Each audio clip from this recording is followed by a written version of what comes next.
Hello dear students, welcome in ASC strategy class 11th का ना 2023-24 का क्वेश्चन पेपर है। तो जो बच्चे 11th क्लास के एग्जाम की प्रैक्टिस कर रहे हैं तो वो इस हिंदी के पेपर को देखकर आइडिया ले सकते हैं कि पेपर कैसा आपका रहेगा। और ख़ास बात इस वीडियो की ये रहेगी कि इसमें आपको मैं आंसर की भी प्रोवाइड करूँगा। ठीक है, तो आप जो है आंसर की भी इस वीडियो में आप देख सकते हैं। देखिए, पेपर का पैटर्न भी आपको पता लग जाएगा कैसा पेपर आएगा आपका। ऐसे पेपर रहेगा लेकिन क्वेश्चन आपको पता अलग ही आते हैं। तो ये आप देखिए, ये पैसेज आएगी, आपको इसको पढ़कर, ये देखो कितनी बड़ी है, आपको इसको पढ़ना है अच्छे से, पूरा देख लो आप। फिर आपको इन प्रश्नों के उत्तर देने हैं। ठीक है, तो जो बच्चे जैसे खुद पढ़ रहे हैं तो फिर मैं उनको बता दूं आंसर क्या है। इसका जो पहला है, इसका ये देखो, ये आंसर किया हमारे पास। ठीक है, तो इसका आंसर जो है पहले वाले का, मैं सिर्फ आंसर से बता रहा हूँ। ठीक है, आप खुद पढ़ें और खुद अपने आप देखें। ठीक है, मैं आइडिया देने के लिए आपको वीडियो प्रोवाइड कर रहा हूँ। ठीक है, दूसरा है जो है, इसका आंसर जो है वो ये वाला है।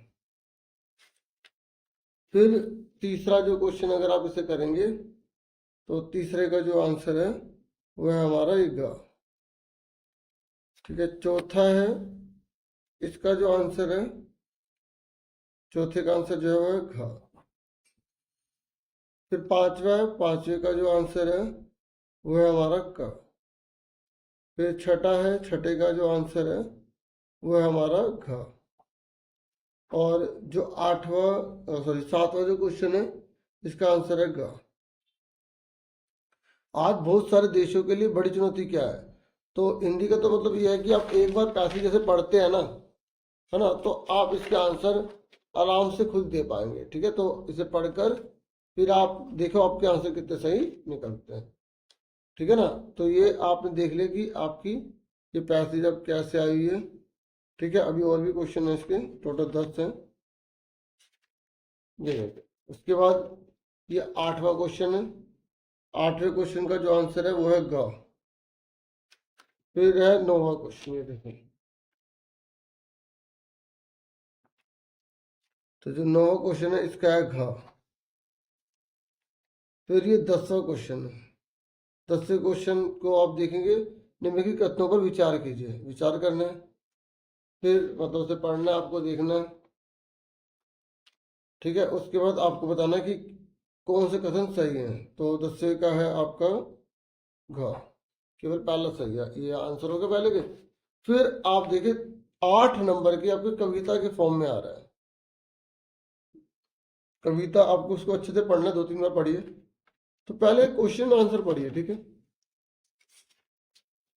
क्वेश्चन आंसर पढ़िए, फिर आप इसका आंसर करिए। ठीक है, तो विकल्प दे रखे हैं, ये कह रहे कवि आदर्शों के प्रतिमान बनने के लिए कहता है। तो वही यहाँ पे हमसे पूछ रहा है कि वो कवि जो है वो क्या कह रहे हैं। तो आपके देखो, पढ़ने का थोड़ा सा आपको ये करना पड़ेगा, मैं सिर्फ गाइडेंस के लिए वीडियो बना रहा हूँ। तो आंसर बताता हूँ। दूसरे का जो पहला है, इसमें इसका गा है, तीनों चीजें सही लिखी हैं यहाँ पे ये। ठीक है, ये आंसर है। फिर उसके बाद कवि क्या बनने की सलाह दे रहा है, यहाँ पर गुणवान बनने की सलाह दे रहा है। फिर उसके बाद यहाँ पर आप देखो, यहाँ पर जो थर्ड वाला है, इसका जो आंसर है वो है का। ठीक है, फिर फोर्थ है, आप यहाँ देख रहे हैं, जो फोर्थ है इसका आंसर है घ। फिर उसके बाद जो फिफ्थ है, इसका आंसर है ख। फिर ये सिक्स है। ठीक है, तो सिक्स में कथन और कारण दे रखे हैं।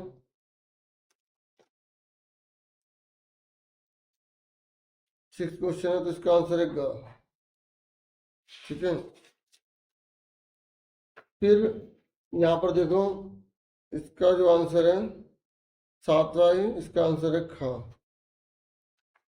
फिर ये आठवां है, इसका है आपका आठवां क्वेश्चन है, इसका है ग।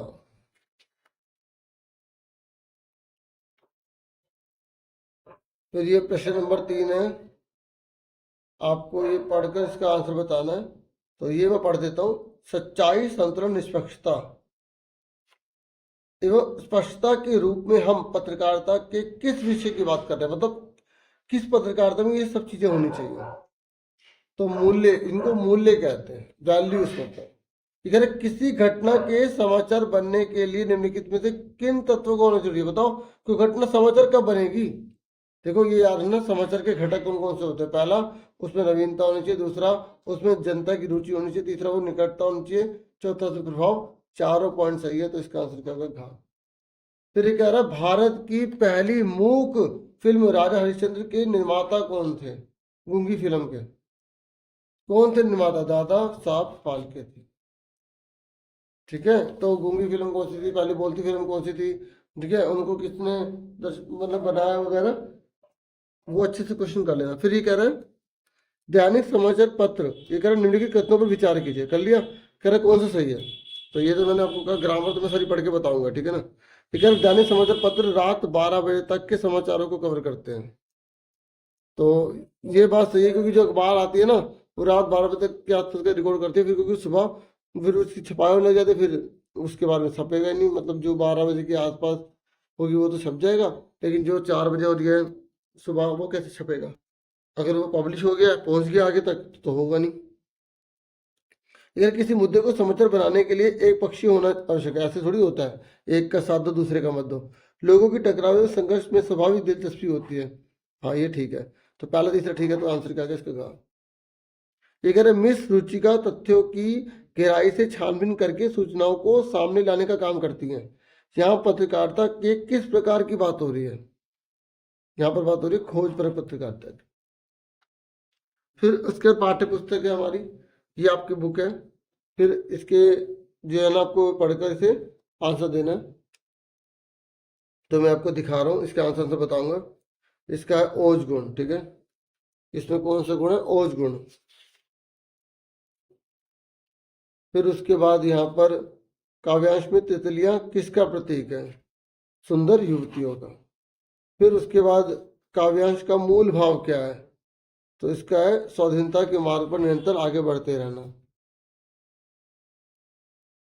फिर नेक्स्ट है जान को दूर जाना, से क्या अभिप्राय है यहाँ पर, तो इसका है लक्ष्य प्राप्ति के लिए जागरूक होकर आगे बढ़ना चाहिए। अगर आपके भी लक्ष्य है ना, तो आपको जागरूक होना पड़ेगा। आपको अपने लक्ष्य के पीछे भागना होगा, मेहनत करनी पड़ेगी बहुत ज्यादा, ठीक है। पांचवे में अगर आप देखोगे तो इसका है गा, ठीक है। उसके बाद आप यहाँ पर आ जाओ, ये आपकी बुक में से पैसेज है, ठीक है। तो पहले का क्या है, इसका खा, ब्रिटिश शासन प्रणाली, ठीक है। चैप्टर पढ़े ना, आप आराम से कर लोगे, है ना। तो इसमें क्या है, खा। इसमें थर्ड का जो है ना, यहाँ पर लोग वीर और स्वाधीन ना हो सके। फिर उसके बाद नेक्स्ट है फोर्थ, इसका भी है खा, ठीक है। क्लियर हो गया।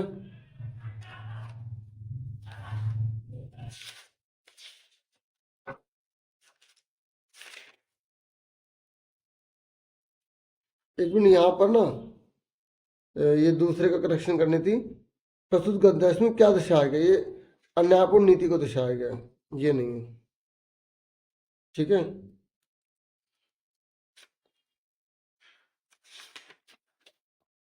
फिर पांचवा है, पांचवे को है घ, ठीक है।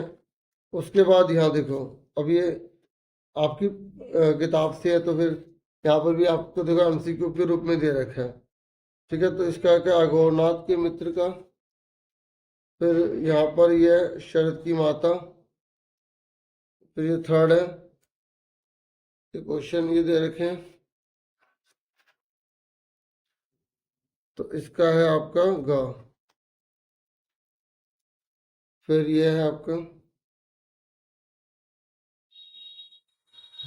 फोर्थ, ठीक है। तो इसको आपको पढ़ के फिर आपको फोर्थ है, तो फोर्थ में आपका है इसका का है।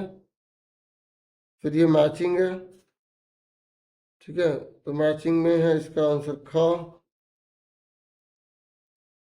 फिर ये सिक्स है, ठीक है। इसका आंसर आपका हाई पंप, ठीक है। फिर है इसका 7वां, इसका है क। फिर देखिए ये आपको दृश्य लेखन है, और एक बात आपको बता दूं दृश्य लेखन की क्या होती है। इसको आपको वर्तमान में लिखना होता है।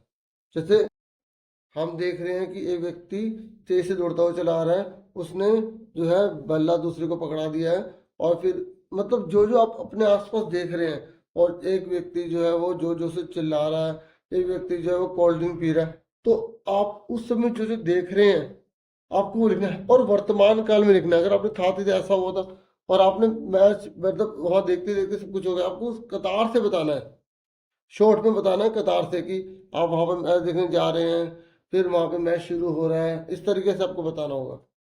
ठीक है, वर्तमान काल में कि आप जो देख रहे हो वही लिख रहे हो, जो देख रहे हो वो लिख रहे हो। ठीक है, ऐसे हिंदी विषय की कक्षा का एक दृश्य लिखना है आपको। एक दृश्य बोला है तो उस दृश्य में आपने क्या क्या देखा सब बता दो। ठीक है, समझ में आ गई, प्रेजेंट टेंस में लिखना है। और फिर यहाँ पर संपादक को पत्र है, जैसे न्यूज़पेपर में जैसे एडिटर को लेटर लिखते हैं, बिल्कुल वैसे ही आपको लिखना होगा।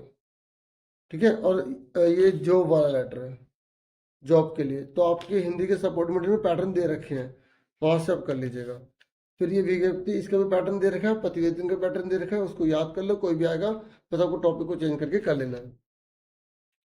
ठीक है, जिनके पास सपोर्टिंग मटेरियल नहीं है, डीओई की साइट पर अवेलेबल है, आप ये गूगल पे लिखो डीओई सपोर्टिंग मटेरियल, आ जाएगा लिंक, और आप उसे क्लिक करके आराम से देख लेना। ठीक है, फिर भी चेक कर लेना ऑफिशियल होना चाहिए, ये क्वेश्चन भी आपको उसी में आराम से मिल जाएंगे। ठीक है, बाकी यहाँ देख लेते हैं, यहाँ पे अगर मेंशन किया तो आंसर की में आप देख लो, तो इसमें तो सिर्फ ऐसे लिखा होता है, आप देख लो कि ये ऐसे ऐसे ऐसे इसके मार्क्स इतने मिलेंगे, इसमें नहीं दिया होता।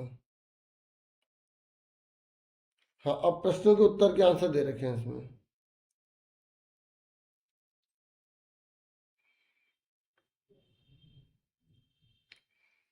ये सारे प्रश्नों के उत्तर देख लो क्या क्या आंसर है। पहले मैं आपको क्वेश्चन दिखा रहा था ना, तो ये क्वेश्चन है, आप देख लो, ये क्वेश्चन है। देखो ये प्रसंग व्याख्या वाला क्वेश्चन 6 नंबर का है, देख लो, एक करना है। जैसे प्रस्तुत काव्यांश हमारी पाठ्य पुस्तक अंतरा भाग 2 से या 1 से जो है लिया गई है, 1 से 11 तो ठीक है ना, तो इसके कवि ये हैं, इस तरीके से आपको एक्सप्लेन करना है। तो पैटर्न सपोर्टिव मटेरियल में देखोगे तो ज़्यादा बेटर रहेगा। ठीक है,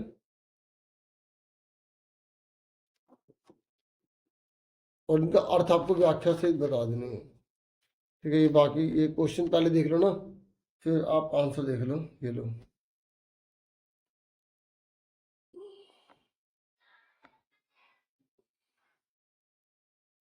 दसवें के हो गए, देखो 11वें में इन्होंने उसका आंसर नहीं लिखा, क्योंकि बच्चा अपने भावों को भी थोड़ा सा उसमें लिखे, इसलिए यहाँ पर टीचर के लिए ऐसे लिख देते हैं कि वो टीचर देखे, इस हिसाब से बच्चे को नंबर देते हैं। फिर ये प्रश्न उत्तर है सारे। ठीक है ना, फिर उसके बाद देखो फिर से सप्रसंग व्याख्या है, आपने किताब में जो चैप्टर पढ़े हैं उसी में से कोई एक दे देंगे, फिर आपको कोई एक करना है, इन दोनों में से एक करना है। फिर उसके बाद फिर ये क्वेश्चन आंसर है। ठीक है, तो इसका भी आंसर इन्होंने दिया नहीं। हाँ, मकबूल वाला जो चैप्टर है क्वेश्चन आंसर उसके दे रखे हैं।